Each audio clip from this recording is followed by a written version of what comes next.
777 your hero, and let's get started on What's good? So I finally saw a Minecraft movie. Chicken jockey! By the time this goes out, I'm sure it'll be about a week since the movie actually released. But I'm glad to actually be making this video a little bit later because things, I feel like, have progressed. This feels like a moment, like a serious cultural touchstone. Chicken jockey, anyone? People are turning up to this movie in droves. I think it's made about 300 million so far. And people are really excited about certain Jack Black lines. The chicken jockey scene is like Endgame times 1,000.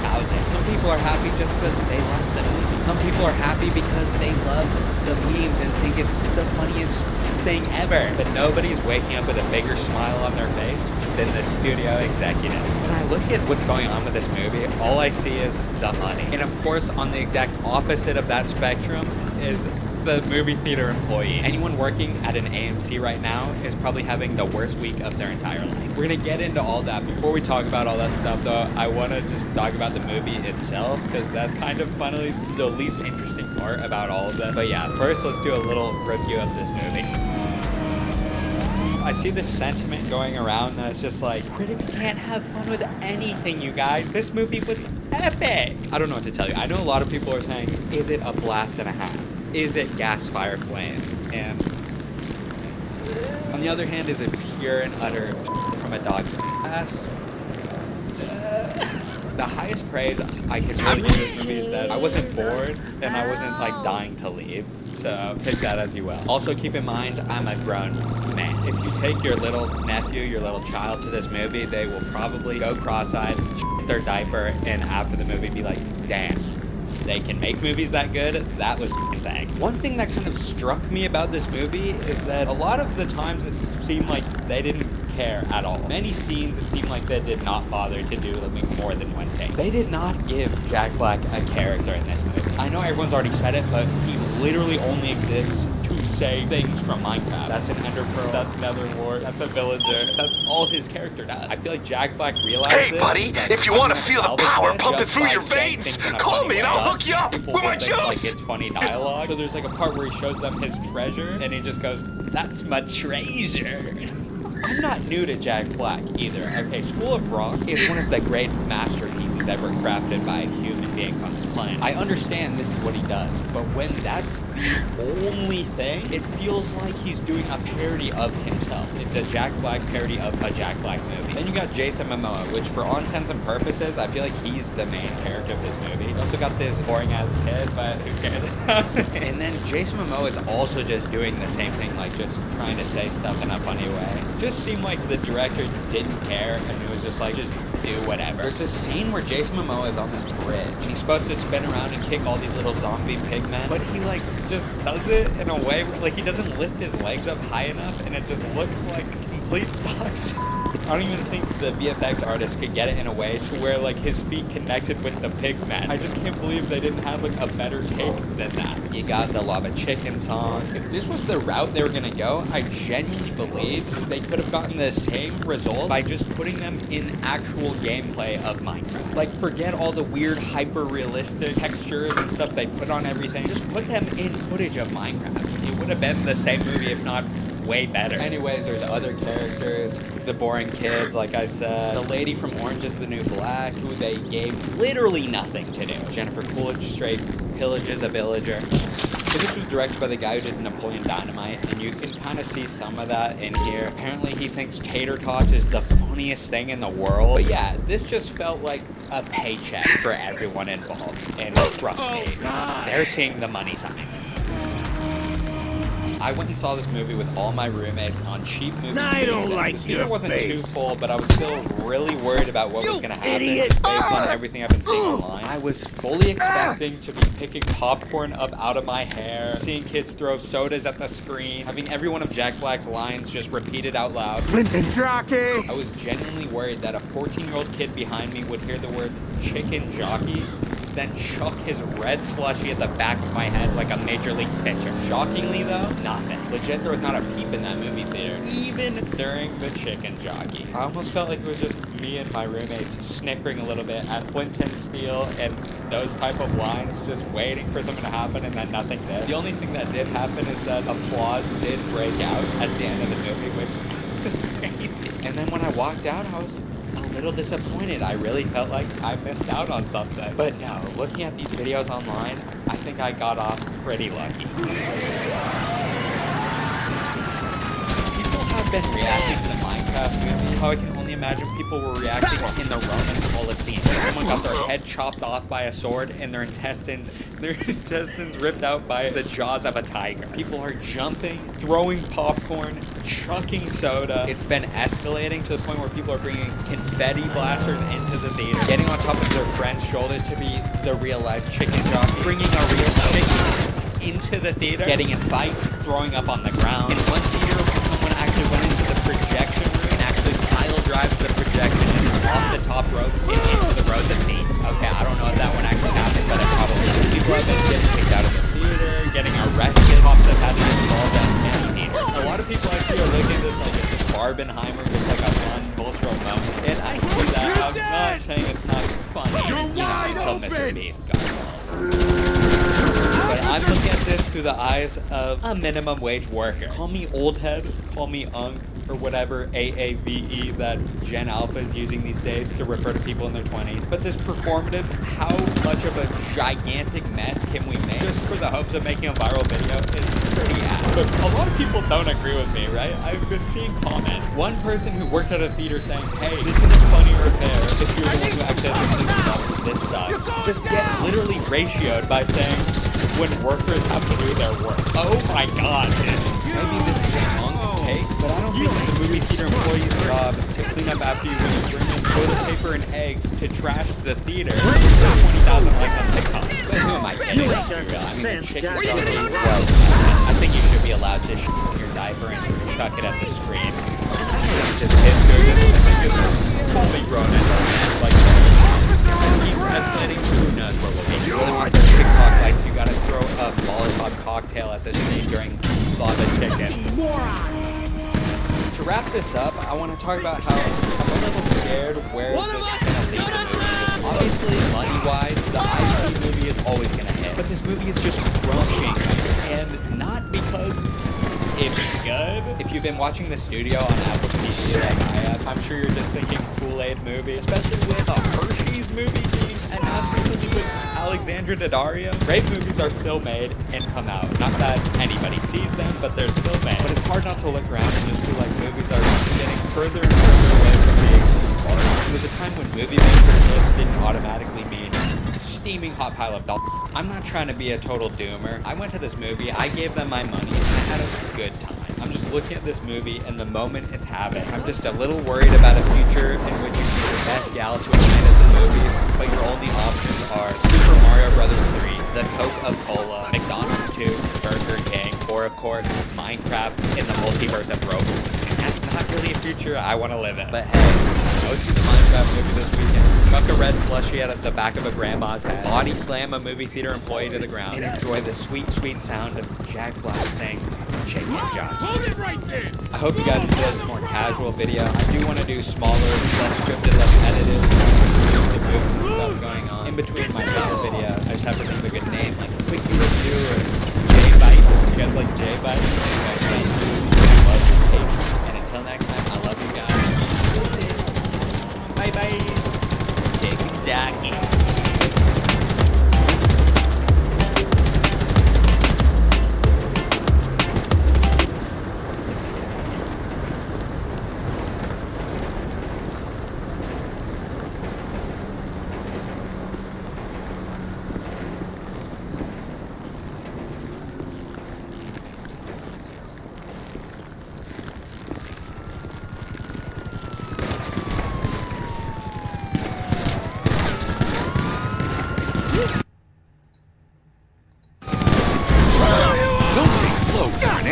Secure the dub with super fast optimum internet. Enjoy 99.9% network reliability.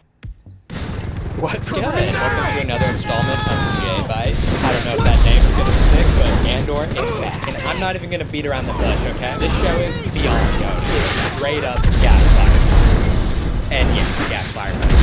Disney Plus just dropped 3 episodes at once. I guess we're dropping 3 sets of 3 episodes the next few weeks. I think that's what's happening. So it's almost like we're getting a new Star Wars movie every week for the next 3 weeks. Definitely a good middle ground between the traditional release of TV shows and the Netflix drop it all at once into the toilet model. But I watched these all back to back to back. And when the credits rolled and there was no 4th episode, I became physically distressed and had to do Wim Hof breathing techniques just to calm down. No, but for real, everyone needs to watch this show. Whether you are or aren't a Star Wars fan. Honestly, especially if you aren't a Star Wars fan. This show is that good. I would show this to anybody, even if they've never seen a single Star Wars movie. There are things depicted in this show, especially in the new season, that I never thought I'd ever see in a piece of Star Wars media. This is undoubtedly a show for adults. And I don't mean they have extra CGI blood. I mean, this show's actually mature. And it shows the horror that can be inflicted by a fascist regime and the horrible people that benefit from that and the disgusting thing they do with that power. This show also has no Jedi, no lightsabers, no Force at all. And if it did have those things, I think it would be worse. Our characters are facing something so beyond them. Underdog doesn't even come close to capturing the position the rebellion is at this stage, which is why the show can make one group of stormtroopers or one single TIE fighter feel like an actual threat. Oh my god, tension! You're telling me a piece of Star Wars media in the Big 25 has drama and tension? There is no way. But of course, though, no Gamer Baconzoid cameo yet. 0 out of 10.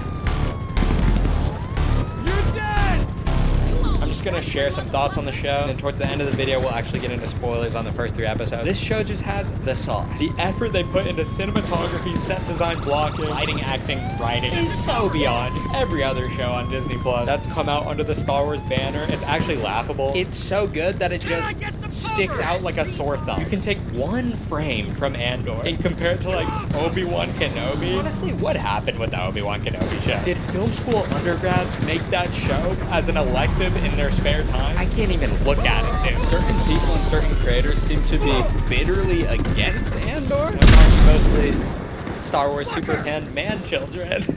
Because it just doesn't feel like Star Wars. If you're scared of this material because it actually challenges you with its maturity in the way that characters talk to each other and you're expected to pay attention, then maybe the show for you is Baby Jedi Classroom Adventures.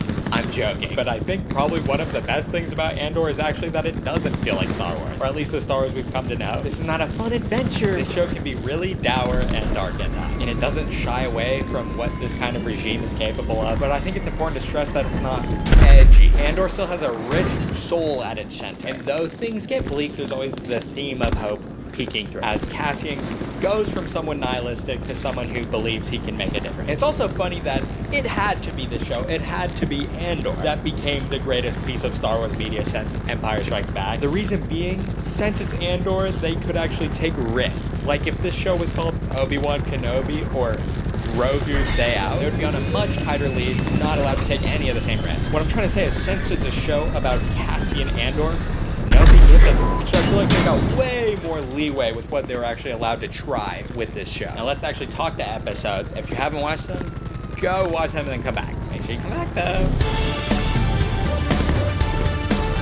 First, let's talk what's going on with Andor himself. I love this situation he gets in where he has these orders where he's supposed to steal this TIE fighter and then meet up with a pilot on his planet, only to find that everything goes to shit. The TIE fighter has different controls than he's been trained for. His contact has been killed by this random group of people who are rebellious, but I don't think affiliated with the actual rebellion. But they're just a group of bumbling idiots. The first words that come out of their mouths just shows that they're already infighting. And it escalates to a point where they have a group, and their group breaks up into 2 smaller groups where they end up on opposite sides of this field in a standoff. When this crew of geniuses starts trying to pull the TIE fighter centimeter by centimeter just to face the guns at the other group, I started dying laughing, and I just knew this season was pure peak. Freaking peak, bro.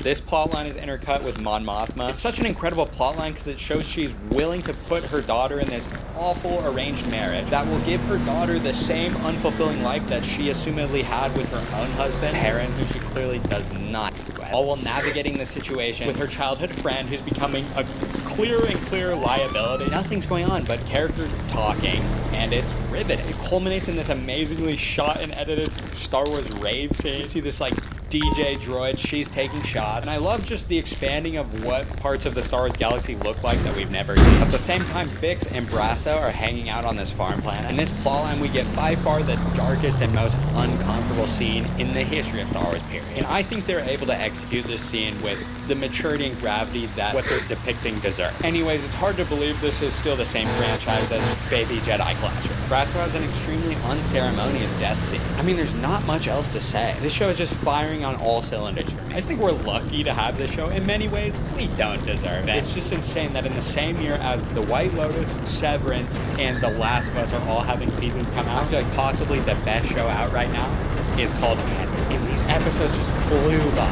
I'm just ready for more. But again, if Ben Quadenaro doesn't even show up for Bondo Reeves and Jinky Minus in the boutique classic, the last episode, then what was the point of any of it? Thank you guys. Hope you liked this week's J-Bite.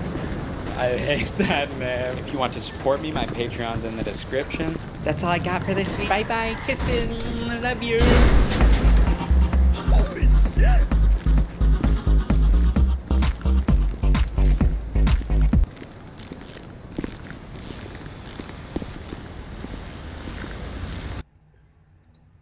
All right, you ready? This is for the thumbnail. Gather around my campfire, everyone. Let's get into it. Back in the day, the internet used to feel a bit mysterious. A certain kind of horror was able to thrive in the Wild West days of the web that was based around superstitions, rumors, first-hand accounts, multimedia experimentation, including images and video, as well as, of course, the thing that made this horror the most effective, being a young, dumb, little, gullible, cross-eyed little baby. If you're like me, you grew up during what I like to think of as the golden age of the internet. People did cool stuff on the internet for the love of the game. Now every single inch of every website or app is just trying to find a way to monetize your attention. Please, I need your money so bad. And while a lot of the outlets and talents for creative horror still exist, it's just not quite the same. The music's gone. Is that because I was a child during the era I'm talking about, and the feeling I'm missing is based solely on blind nostalgia? Pretty much, yes. But also, no. Either way, in this video, we're gonna take a look back at some of the history of internet horror and see if any of these old campfire stories or creepypastas still hold up. They don't. Let's drop in.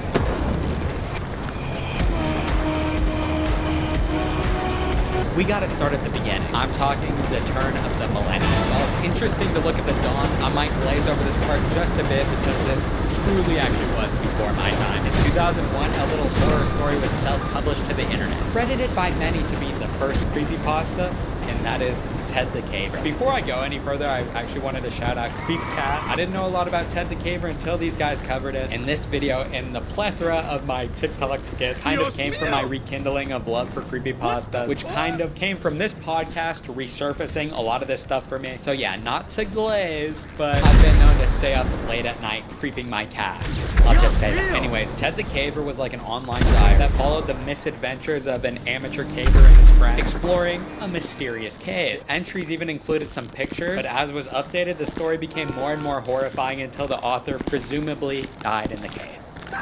The cool thing about this story was that it came out when people were genuinely not sure if it was real or not. It reminds me a lot of what went on with the marketing around the Blair Witch Project. There was a lot of novelty in delivering your story in a way where you play it just straight face and had people second guessing whether your story took place on God, no cap style. Speaking of the Blair Witch Project, I saw it as a kid, not when it released, I don't know if I was born yet, but when I discovered it as a kid, I watched it and genuinely believed every frame of the movie was real. Another aspect of early internet horror came in the form of chain emails. These would have some sort of disturbing image, and then it would be like, reader beware. This is messed up, Melissa. She's gonna visit you tonight at 2 a.m. and crawl under your covers and straight suck the intestines out of your ass. Unless you forward this to 8 people. And you'd laugh and be like, I get it. But at the same time, I'm still forwarding it to 8 people just in case. Next, we're going to talk about what I want to call the jump scare era. The jump scare era of the internet definitely holds a special place in my heart. Gotcha. Growing up in this age of the internet, especially if you had an older sibling, you definitely know what I'm talking about. People would create things only with the sinister intent of making you jump out of your computer stage or possibly break your computer. together. We had a Revolution car drive, which, let's be honest, was the laziest version of this, but quite frankly, just straight up iconic. All you have to do is throw it on, make sure your volume is as loud as possible, and show it to any close family friend who has a heart condition. But the end-all be-all of this was the maze game. This was a flash game where you just try to get your little guy to the end of the maze without hitting the wall. There's little bottlenecks that try to bring you closer to the screen, and then if you lose and touch a wall, you get horribly jump scared by the demon child from The Exorcist. Or I think even if you win. My older brother and his friends all brought me into the computer room to do this, and they got me so good, I probably started crying. I've also seen videos of people doing this with their kids, where they have them follow the red dot with their finger just to ensure they're as close to the screen as possible when the jump scare comes. But anyway, something like this was only really possible in this era of the internet because things weren't regulated as much when it comes to dislikes and algorithms and moderators and stuff like that. Plus, things could actually be a well-kept secret. The only way you'd find out about it is if someone like at school told you. Alright, that was enough of what has basically been a preamble so far, because the meat of what we're going to be talking about is creepypasta. This era of internet horror is so gas fire flames, if you will, because of the stories and characters it's created. If you don't know, creepypasta just comes from copy pasta, which is like copy pasted story. I don't know why pasta, probably because this is from the same era of the internet as Ermagerd, can I has cheeseburger? Anyway, creepypastas were basically just original horror stories written by amateur authors and posted online. Some by very talented people and some by children. These stories usually accompanied some unsettling image. In many cases, the image actually came first, which then inspired somebody to write a story around it. So it would straight up be some story with the title like, his name was Scary Damien, and then you'd get hit with an image like this. And your 10-year-old self would legit shit his pants. Now you had some hard hitters back in the day. I'm talking Jeff the Killer, Smile Dog, Ben Drow. It is so funny to revisit some of these because I remember back in the day seeing something like the Jeff the Killer image and just not being able to look at it. Maybe it had something to do with seeing it on like a 240p flip phone. But now if you look at it, it's so obviously just a shoddy Photoshop job. This image was not supposed to be looked at on a retina display. I feel like a lot of the appeal of creepypastas at the time was the want and willingness to believe that some of this stuff might actually be real. That's what makes the idea of like the Smile Dog story so scary, because it's a supposed curse that if you even look at the image, it will attach to you. But you can't help your curiosity, so you read on despite the possible consequences. But of course, for any of that to actually work, the stories have to hold up. And unfortunately, 99% of creepypastas do not benefit from a revisit. You can tell the age of the person who wrote the story by the age of the main character and what insane stuff they think is appropriate for someone of that age to be believably doing. For example, in the Jeff the Killer story, our protagonist is accosted by a group of bad boy 12-year-olds. And these 12-year-olds later get guns and hold up an entire birthday party with adults and have a shootout. The author then goes on to stop the story to explain to the reader that Jeff has become insane. No shade to the child who wrote this. I also tried writing horror stories when I was a kid, and I'm sure they weren't this good. I mean, this went to iconic status. You can't really hate on it. Also, doing research for this video, I found comments on this story, so let's see what people have to say. I don't think the original post still exists, but this is up right now on the Creepypasta website, and people are able to comment on it. Maxie Wells says, I think it was really sad. I know it's scary to others, but to me it's sad. I believe Jeff has a lot of problems. Therefore, since he was so young when he was set to flames by those boys, something must have snapped in him to bring him to do such things. I feel bad for him, but... And it goes on for a while. Someone responds, yes, it is very sad because there are some people like this out there. As a member of Navy Federal Credit Union, Nick feels financially at ease, which means he can worry about other things, like are there salmon in the river? Become a member today. Navy Federal Credit Union. Our members are the mission. That's so apt. Apollo says, okay, that low-key gave me chills, and that is a good story. Sure, it doesn't make sense, really, but who said fiction had to make sense? You're goddamn right. A big trope in creepypastas is also the cursed TV show episode or video game. One of these is Squidward's, I don't know if I can say that word on YouTube, but you know what it is. The best thing about stories like this is the use of hyper-realistic eyes. I guess that was just the scariest concept when it came to like cursed video games or cursed cartoon episodes. It's that the usually lovable characters always now have not realistic eyes, but hyper-realistic eyes, and also covered in hyper-realistic blood. So it's been a couple of weeks, actually. I unfortunately wasn't able to finish recording the first time around, and then I went on vacation. So I'm sorry, it's completely different. Now we're in a bright room. I got a haircut. Let me know if you guys like this hair or if you liked it better before. But let's get back into it. There was also an aspect of interactivity with a lot of this stuff, such as subreddits like r/nosleep. When I think of creepypastas, I also think of no sleep stories. I don't know if they're necessarily the same thing, but where you have to post a story as if it's real and you're actually trying to get help or advice from people online. And then people can comment and speculate on the story again as if it's like really happening. There's many notable no sleep stories, such as Pen Pal, which was published as an actual novel. Honestly, I'm surprised more of these famous creepypastas have never had their rights like purchased and adapted, you know, outside of Slender. I feel like there's a real gold mine out there. Where's the Eyeless Jack series on Gooby? And I was really inspired by revisiting some of these stories, so I'd like to add some of my own creepypastas to the lexicon, if I may. First off, I got, his name was the man with eyes on his head. And of course we have the Grinning Smiler, the woman who was part woman, part bird, the human Doberman. And of course, Scary Damien.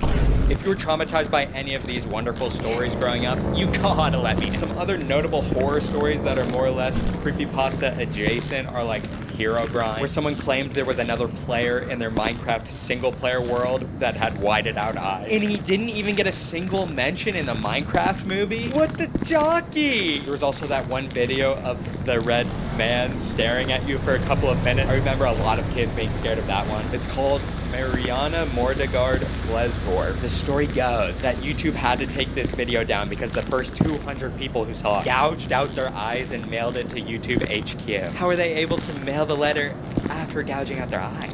Dude, come on. But there were a lot of creepy and mysterious videos that garnered a lot of attention on early YouTube. Now, while creepypastas and YouTube horror stuff and scary subreddits haven't died out, you know, you still got 2-sentence horror stories operating at the height of its powers. I just feel like the whole thing is way less popular than it used to be, or at least that type has more or less died out. For better or worse, internet horror has gone in a different direction in recent years. Nowadays, the priority has shifted away from specifically tricking kids into thinking something is real. I see a lot more stuff based around like liminal space, which I guess was popularized by The Backroom, which I never got the whole Backrooms thing. I guess it started out as an interesting enough premise, but people just added all this in-depth lore and like floors and rules and levels, and feels more like one of those buzzwords you throw in the title of your Mr. Beast knockoff video to get iPad infants to click on it. I hid a secret McDonald's inside Ronaldo's mansion and explored the backrooms at 3 a.m. There's also been a huge rise around analog horror, which boring. I'm joking. I know a lot of these things stem from creative and talented people not in the industry still wanting to create stuff and share it online. Analog horror is a good outlet for that because you can have a lot of different tools and options to create something fun and believable without a huge budget or anything like that. I just don't have the patience for it.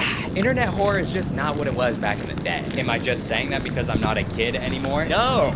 The internet is just not as mysterious a place as it used to be, whether you're a kid or not. And I think that mostly just comes down to the fact that people are just exposed to so much of it all the time. When I wanted to go on the internet as a kid, I had to use the family computer. And social media was way, way less of a thing. I don't know if this is gonna make sense, but the internet used to feel like a place that you'd actually go to and explore, as opposed to now where it just is the world around us. Hope you guys enjoyed this video. Let me know if you want to know the dark and twisted origins of Scary Damien, and remember to like and share this video with 12 friends, unless you want to be visited by Funny Edward in the dead of night. And let me tell you, he's anything but a laughing matter. Thank you to my incredible patrons. My Patreon is in the description if you would like to support me. Anyways, bye-bye, kisses, love you. I hope there's not one last scare.